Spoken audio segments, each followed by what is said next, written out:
თანამედროვე კინემატოგრაფიას და ფანტასტიკურ ლიტერატურას ჩვენ ხშირად შევყავართ შეცდომაში. წარმოგვიდგენენ რა მეცნიერულ ცოდნას დამახინჯებული სახით. ისინი გვაიძულებენ დავიჯეროთ არაერთი ცრუ მითი ამა თუ იმ საკითხის შესახებ.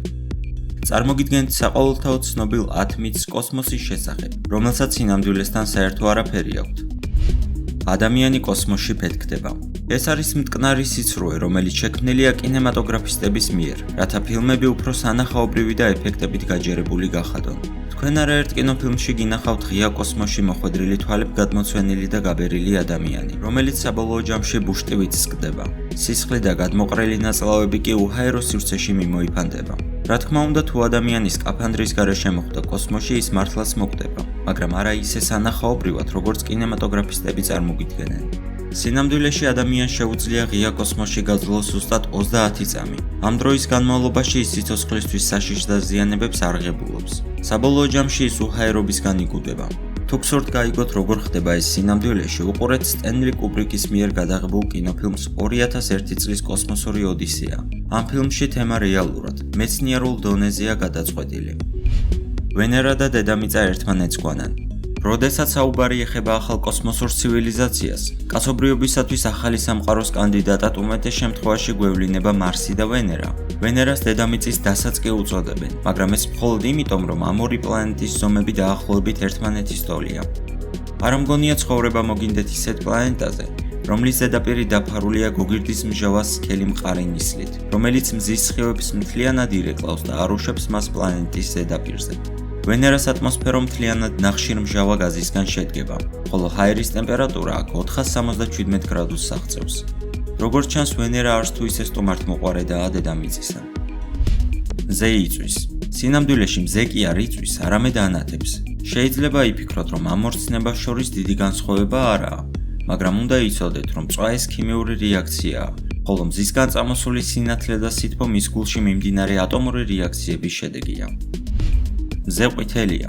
აბა ერთი სთხოვეთ ბავშვს თუნდაც მოზრდილ ადამიანს მზის დახატვა. თქვენ აუცილებლად მიიღებთ ყვითელ წრეს. ერთი შეხედვით ეს მართლაც ასეა. თუ მზეს შეუიარაღებელი თვალით შევხედავთ, ის ნამდვილად ყვითელი მოგვეჩვენება. საქმე იმაშია, რომ ჩვენ მზე ყვითელი გვეჩვენება დედამიწის ატმოსფეროს გავლენით. ის სინამდვილეში თეთრი ფერისაა. ამ საკითხში გასარკვევად სულაც არაა საჭირო კოსმოსში გაფრენა. საკმარისია ვიცოდეთ ელემენტარული ფიზიკა და მზის ზედაპირის ტემპერატურა. ცივი ვარსკვლავები ანათებენ ყავისფერი ან მუქი წითელი შუქით. ტემპერატურის მატებასთან ერთად შუქი უფრო და უფრო ღიავდება. ყველაზე ცხელი ვარსკვლავები, რომელთა ზედაპირზე ტემპერატურა 10000 გრადუსს აღწევს, ანათებენ ცისფერი შუქით, რადგან ისინი სინათლის ხილული სპექტრის საწინააღმდეგო საზღვართან ახლოს იმყოფებიან. ჩვენი მნათობი მზე მის ზედაპირზე არსებული ტემპერატურით 6000 გრადუსით იმყოფება დაახლოებით სპექტრის შუაგულში და აქვს სუფთა თეთრი გამოსხივება. ზაფხულობით დედამიწა უფრო ახლოსაა მზესთან. თითქოს და ლოგიკურია, რომ რაც უფრო მეტია ტემპერატურა დედამიწაზე, მით უფრო ახლოსაა ის სხეულთან, რომელიც მას სითბოს ანიჭებს, ანუ მზესთან. მაგრამ არ უნდა დაგვავიწყდეს, რომ წელიწადის დროების ცვალებადობა დედამიწაზე ხდება იმის გამო, რომ მისი ბუნებრივი ღერძი დახრილია. როდესაც ჩრდილო ნახევარსფეროდან გამომავალი ღერძი გადახრილია მზისკენ, ამ დროს იქ ზაფხულია და პირიქით. ამიტომ ამბობენ, რომ ავსტრალიაში ზამთარშია ზაფხული.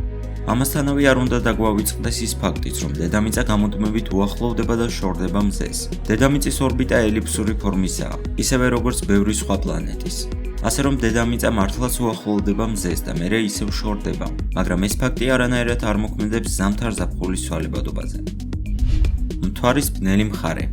მთვარე დედამიწის მიმართ მუდამ ერთი და იმავე ნახევარითაა შემოbrunებული, რადგან მისი ბრუნვა საკუთარი ღერძისა და დედამიწის გარშემო სინქრონიზირებულია. ჩვენ ვერასდროს ვერ ვხედავთ მის მეორე მხარეს, მაგრამ ეს სულაც არ ნიშნავს იმას, რომ ეს მხარე მუდამ ბნელშია. თქვენ ალბათ ნანახი გაქვთ მთვარის დაბნელება. აბა გამოიცანეთ, თუ მთვარის ის მხარე, რომელიც დედამიწას უყურებს, ნაწილობრივ იფარება მზის ჩრდილით, მაშინ სად ეცემა მზის სხივები თუ არა მთვარის მეორე მხარეზე? პასუხი ასეთია. მთვარე დედამიწისკენაა მუდამ ერთი მხრიდან შემოbrunებული და არა მზისკენ. კოსმოსი მდუმარე სივრცეა. კინემატოგრაფისტების მიერ დამკვიდრებული კიდევ ერთი მითი, რომელსაც საბედნიეროდ ყველა რეჟისორი არ იყენებს. კოსმოსი მდუმარე სივრცეა, სადაც ხმოვანი ტალღების გავრცელება შეუძლებელია. ეს სრულებითაც არ ნიშნავს იმას, რომ დედამიწა ერთადერთი ადგილია სამყაროში, სადაც ხმების მოსმენაა შესაძლებელი. ყველგან, სადაც კი არის ატმოსფერო, იქნება ხმაც, მაგრამ ძალიან სპეციფიკური.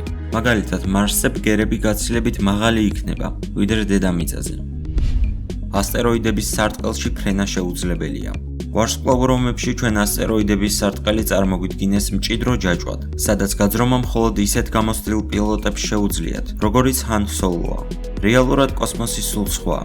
ის დიდია, გაცილებით დიდი და დაშორება ასტეროიდების სარტყელში შემავალ ობიექტებს შორის ბევრად მასშტაბურია, ვიდრე ამას ფილმებში წარმოგვიდგენენ. ის კოსმონავტი, რომელიც ასტეროიდების სარტყელში გაფრენის დროს შეეჯახება თუნდაც ერთ ასტეროიდს, უნდა იყოს ყველაზე უიღბლო ადამიანი მსოფლიოში. ჩინეთის დიდი კედელი კოსმოსიდან ჩანს და სად ჩანს აქ კედელი? ეს მითი დაიბადა ჯერ კიდევ მანამდე, სანამ პირველი ადამიანი გაფრინდებოდა კოსმოსში. ეს ფოტო გადაღებულია არა მთვარიდან, არამედ დედამიწასთან კიდევ უფრო ახლოს მდებარე ორბიტიდან. აბა სადეთ და იპოვეთ ჩინეთის დიდი კედელი. კოსმოსურ ტექნოლოგიებზე მოწინავე ქვეყნები ბიუჯეტის თითქმის მეოთხედს ხარჯავენ. რა თქმა უნდა, საუბარი არაა ჩვენს ქვეყანაზე, მაგრამ თვით ამერიკის შეერთებული შტატებიც კი არ ხარჯავს ბიუჯეტის მეოთხედს კოსმოსზე. რასაკვირველია, კოსმოსურ პროგრამაზე ამერიკა გაცილებით მეც ხარჯავს, ვიდრე რომელიმე სხვა ქვეყანა, მაგრამ არანაირ 25%-ზე არაა საუბარი. NASA-ს სავარაუდო ბიუჯეტი 2015 წლისთვის ამერიკის შეერთებული შტატების ფედერალური ბიუჯეტის მხოლოდ 0.15%-ში ადგენს. ყველაზე დიდი თანხები ამ დარგში იდებოდა გასული საუკუნის 60-იან წლებში, მაგრამ მაშინაც კი ეს ციფრი 1%-ს არ აღემატებოდა. ამ მხრივ რეკორდული მაჩვენებელი დაფიქსირდა 1966 წელს, 4.45%, მაგრამ მაშინ სხვა დრო იყო და კოსმოსის ათვისებაც ისიც იყო იწყებოდა.